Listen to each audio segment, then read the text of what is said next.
In the national budget for fiscal year 2025, President Joseph Yuma Bokai's government in Liberia has greatly increased budget allocations for key industries in an effort to promote national development and improve average Liberians' living. The health sector, this big increase emphasizes the government's focus on strengthening the healthcare system, expanding medical access, and tackling public health problems.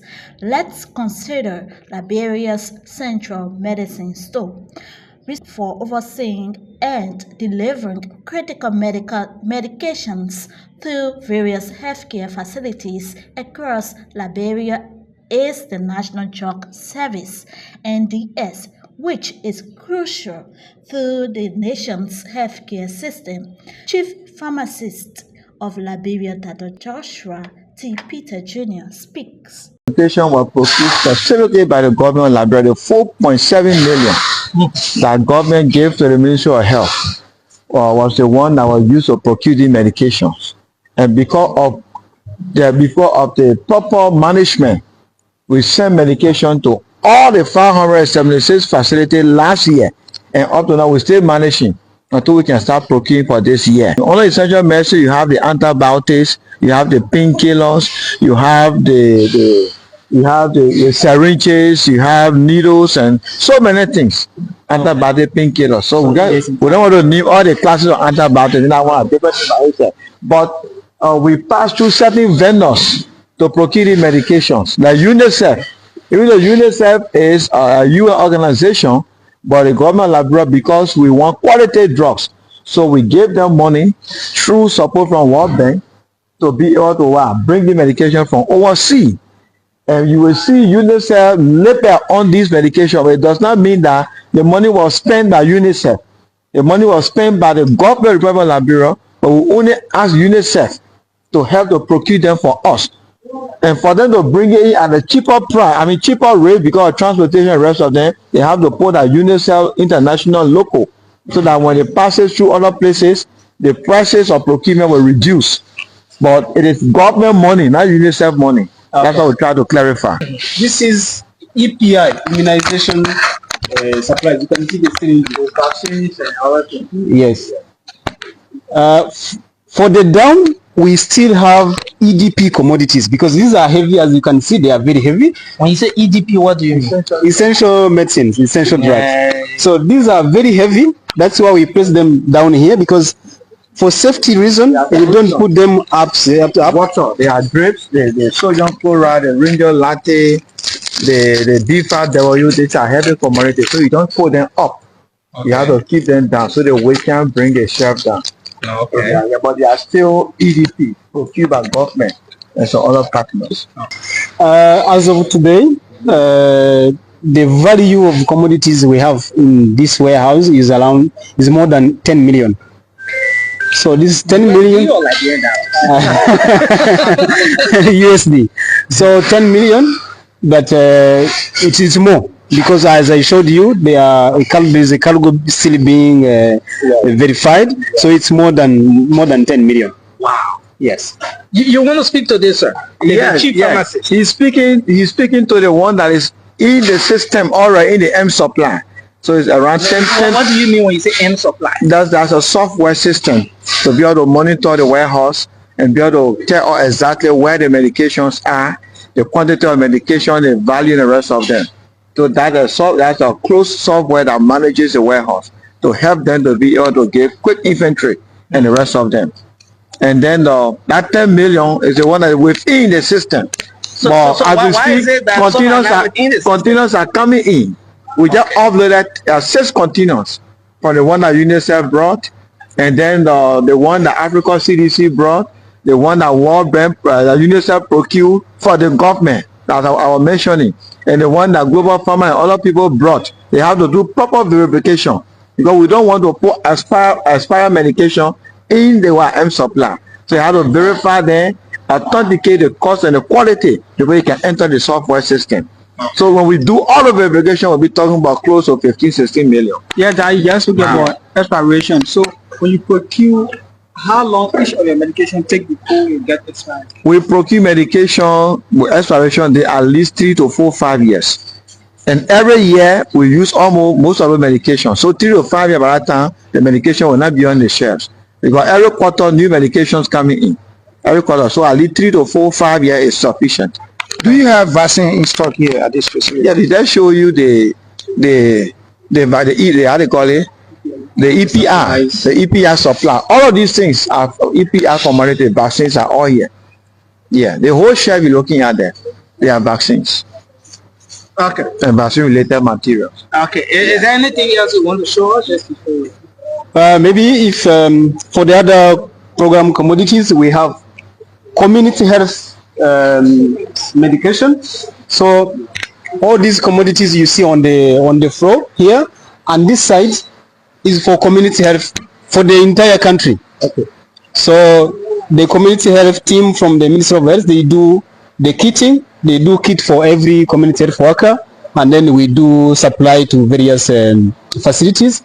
On the right side is for eye health. So everything that's related to eye, we have the commodity, related commodities stored here. Okay. Wow. Yes.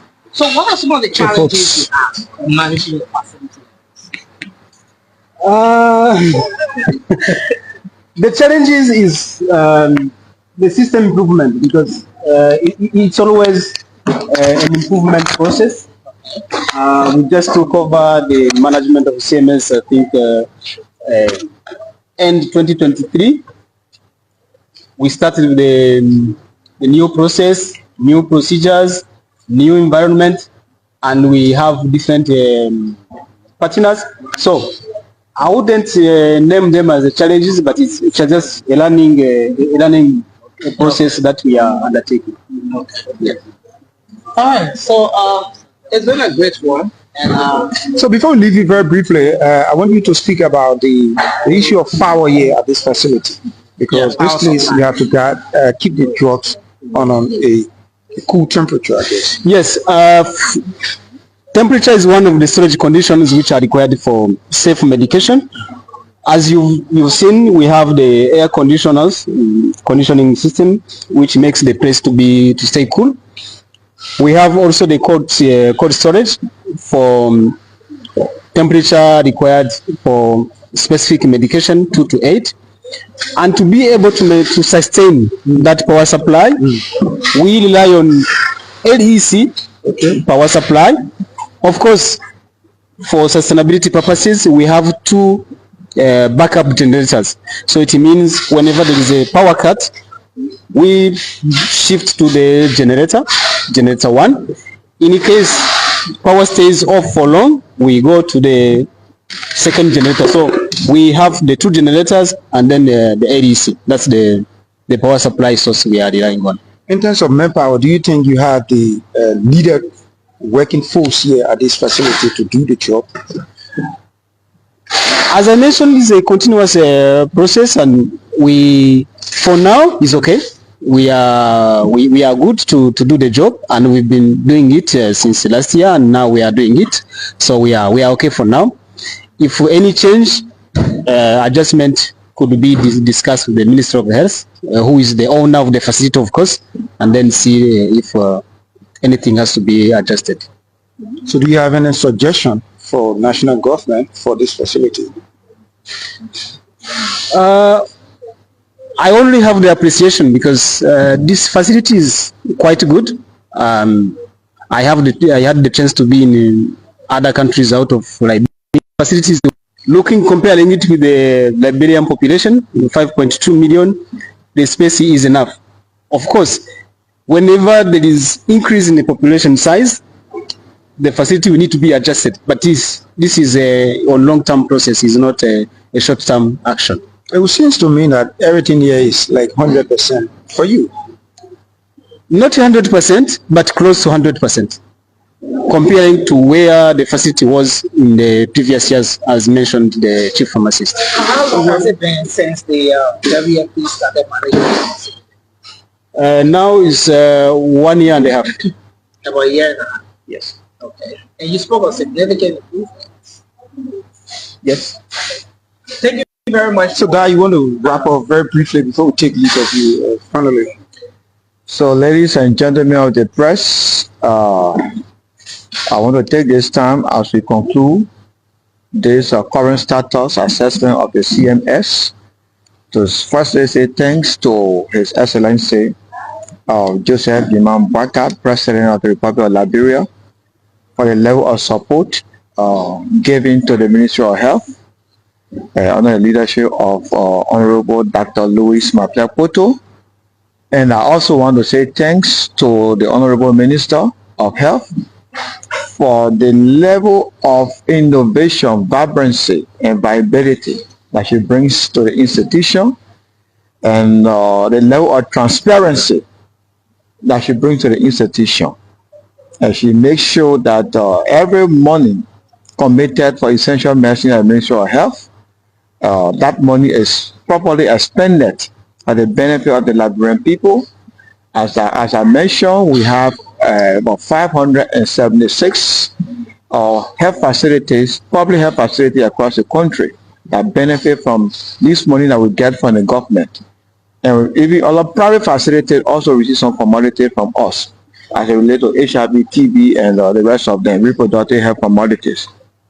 Sometimes when the facility run, even JFK has its own budget, but sometimes when JFK is stranded for medication, sometimes they call on us and we use somebody very medication from here and send to JFK, the National Referral Hospital for the country. And as we speak, the 4.7 million that we received last year were properly managed, as you can see, the warehouse, and we are still managing until we can get this current year 6.2 million that were allotted. The government did well. They started with 4.2 million, and then they have allotted, they have increased it to 6.2 million. Is that 2 million? Yeah, so the government is actually doing well. Okay. From 4.7 to 6.2. So we know that before we end this regime, we'll be getting to our target. Because our target to be able to manage this country for 1 year, just for essential medicine, is between 18 to 20 million United States dollars. That is our target for the Ministry of Health. The facility likely refers to the National Drug Service (NDS) in Liberia, which is crucial for the country's health system as it manages and distributes essential medicines to various health facilities across the nation. This centralized system ensures that all disease conditions are addressed by providing a consistent supply of necessary medications. Here's why the NDS is so vital. The NDS acts as a central hub for the distribution of medications, ensuring that all health facilities, from hospitals to clinics, have the necessary supplies.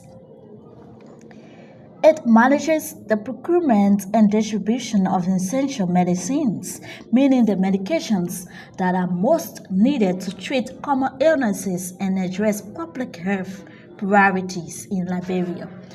By providing medicines for various disease conditions, the NDS supports the treatment of a wide range of health issues, from communicable diseases to chronic conditions.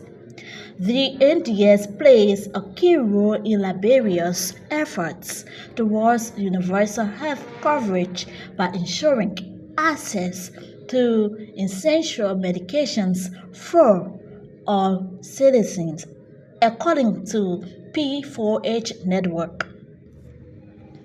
Without the NDS, the Liberian health sector would face significant challenges in providing consistent and adequate health care to its population, potentially leading to a decline in overall